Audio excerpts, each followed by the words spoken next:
Hi hello అందరూ ఎలా ఉన్నారు? నేనైతే చాలా బాగున్నాను. మీరందరూ బాగుండాలని మనస్ఫూర్తిగా కోరుకుంటున్నాను. వెల్కమ్ టు మళ్ళీ శ్రావణి న్యాచురల్ వ్లాగ్స్.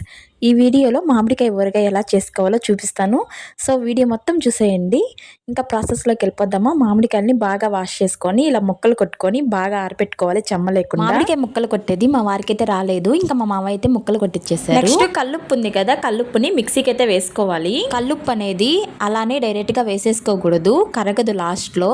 సో మిక్సీకి అయితే వేసుకొని అప్పుడు ఊరగాయలో వేసుకోవాలి. నెక్స్ట్ వచ్చి కారం కానీ వేసాను. ఇంకా కారం అయితే మెజర్మెంట్స్తో వేసేసాను. ఇంకా అలానే పసుపు ఇంకొంచెం వేసేసాను. ఇలా చేసేసి ఊరికెళ్ళాల్సి వస్తుంది. సో ఇలానే పెడితే బూసి పట్టిపోద్దని ఇలాగ కొంచెం ఆయిల్ అయితే కలిపాను. సో ఇలా ఆయిల్ కొంచెం పోసినందువల్ల 2 days 3 days వరకు ఎలాంటి ఇబ్బంది అయితే ఉండదు. అలానే నార్మల్గా పెట్టేస్తే ఊరగాయ అనేది బూసి పట్టిపోతుంది. ఇంకా ఉప్పు కారం అన్ని ఆయిల్ ఇలా వేసేసుకున్నాక ఒకసారి బాగా నీట్గా కలిపేసుకోవాలి. ముక్కకి ఉప్పు కారం అంతా నీట్గా పడుతుంది. ఇంకా నాకైతే మా తోడికోడలు కలిపించింది ఊరగాయ. నేనైతే ఇది సెకండ్ టైం చేయడము. ఫస్ట్ టైం అయితే మా అమ్మ చెప్పింది ఇలా చేసుకో అని. ఇంకా సెకండ్ టైం నాకు వచ్చి కదా, సో అందుకని వచ్చని కాన్ఫిడెన్స్తో నేనే ఓన్గా చేసేసాను. నెక్స్ట్ వచ్చి ఆవాలు మెంతులు అలానే తెల్లగడ్డలు. ఆవాలు మెంతులు దోరలుగా వేయించుకోవాలి. చాలామంది పచ్చియే వేసేస్తారు. నేనైతే పచ్చివాసన పోయేలాగా దోరలుగా వేయించుకొని అప్పుడైతే మిక్సీకి పడతాను. ఇంకా 3 days 4 days తర్వాత చూస్తే ఊరగాయ అయితే ఇలా రెడీ అయిపోయింది. అంటే ఉప్పు వేసాం కదా, సో ఉప్పు అంతా బాగా నీళ్ళలా కరిగిపోయిందనమాట. మళ్ళీ ఒకసారి నీట్గా కలిపేసుకొని మిక్సీ పట్టుకున్నాం కదా ఆవాలు మెంతులు పొడి, ఆ పొడినైతే వేసేసుకోవాలి. ఇంకా మా చెల్లె వేస్తుంటే మా స్వీటీ చూడండి, పిన్ని నాకు కూడా పిన్ని నేను కూడా వేస్తానా అని చెప్పని ఇద్దరు వేస్తున్నారు.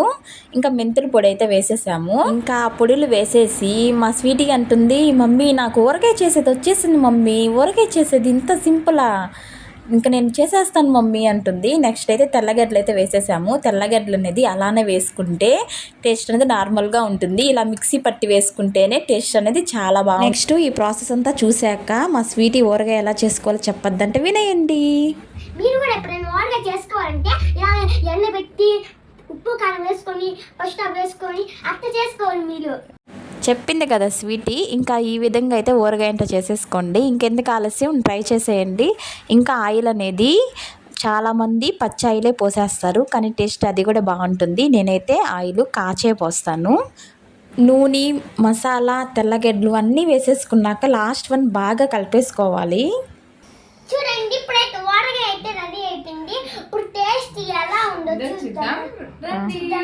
నా అందరేమో కానీ నేనైతే ఊరగాయ పెట్టినప్పటి నుంచి పప్పులో కూరలు అన్నిట్లో ఊరగాయ వేసుకొని తినేస్తాను. అంత ఇష్టం నాకు. ఇంకా మా చెల్లి మా స్వీటీ టేస్ట్ చూసి చాలా బాగుందని చెప్పారు. వీడియో నచ్చితే కొంచెం చిన్న లైక్ ఇవ్వచ్చు కదా.